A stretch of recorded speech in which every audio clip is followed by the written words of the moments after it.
had so many different things, but I wanted to be sure ask you about these fusion dishes. Yeah, those are my favorite. So, how did they come about? How does one sit and think about a lasagna? Well, one day with the lasagna is a great question. One day I eat a lot of pasta. This isn't beer. This belly is pasta, and I wanted pasta one day, and I'm not really big on lasagna because I don't like baked, dried out pasta. So I'm like, well, let me do like a lasagna, and I went down to the store and got some lasagna noodles, but I didn't have the traditional stuff to make lasagna. I didn't have Italian sausage. I didn't have ricotta cheese. I didn't have marinara, what we call gravy.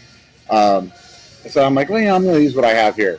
So I used some pulled pork. I used some chicken. I used barbecue sauce. And we built it that way. It had mozzarella cheese on top, which we already had here. And we used a mixed cheese in the middle, which is like cheddar and Monterey Jack kind of combined. We already had that for sandwiches and French fries, and I built it. And we had like 4 Marines in here. I gave them some, and they're like, "Oh my God, this is really good." And I ate some more, and I'm like, "This is pretty good." It's as long as you don't think Italian, you're gonna love it. I've only had like 2 people complain that they didn't like it, and they probably were really thinking Italian lasagna. And you can't. It's completely different. And it's been one of the most successful things that we've had. Obviously, it's been on a lot of different blogs and TV shows and stuff like that. So people sometimes will come in and just to order that, of course. And then we have pulled pork. When people walk in, they go, "I'll take a pulled pork sandwich." I'm like, "Did you ever look at the menu?" No, it's like pulled pork sandwich. It's like when I go to McDonald's, I go, "I'll get a Big Mac." I don't look at the menu. Just get a Big Mac. That's what I always get. And I try to like steer people in a different direction. Like, hey, try this. You might like this too. So I'll take tri-tip and I put it on a potato bun, which a lot of people are not carrying. I'll put arugula, type of lettuce on there. I'll put pico de gallo that we make from scratch here. And now you're building layers, and therefore you're going to taste, like it's almost an umami effect. Like you're going to taste salty, you're going to taste savory, you're going to taste spicy. You're going to have these different layers of flavor in there. So we have certain sandwiches that are built that way. And customers will say, oh, like we have one called the prime time. It's prime rib, au jus, green cabbage tossed in horseradish, and then cream corn on top. And they'll say, oh, can I get it without the horseradish, son?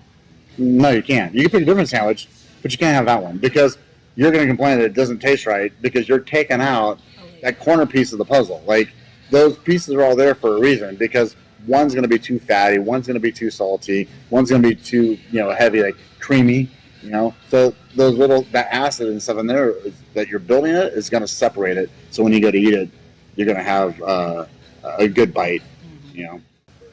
For upcoming, cook chefs that are thinking about maybe opening their own place like this, is there any advice you could give?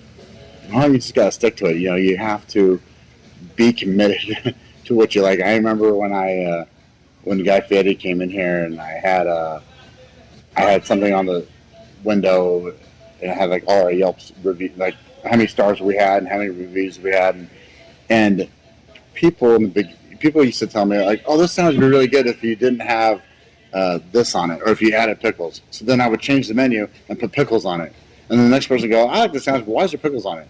And I would take it off, and I remember a guy said, "Listen." And another guy named Chef Tony Latrita said, come up with what you like, and that's what you make. And you make them like what you like. Because you'll change the menu and you'll change the sandwich every day for somebody. Someone's going to have something to say about it. So you do it your way, and you explain to them, this is how I do it. At one point, we were grilling.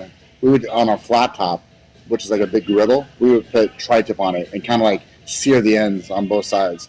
We started doing that. I'm like, oh, let's not do that on this. And I remember Chef Tony said, do all of them the same way. Like, make that your thing. Like, come up with something, and that's your thing. Like, if you're going to smoke meats and you're going to use almond wood, then use almond wood for everything. Don't do mesquite for one and hickory for another. Like, you come up with your own way of doing things, and that's the way it's going to be done. And don't worry about the ones that don't like it. Just worry about the ones that do like it and cater to them. So I think a lot of restaurant owners and executive chefs and even sous chefs and stuff like that, they need to stick to their guns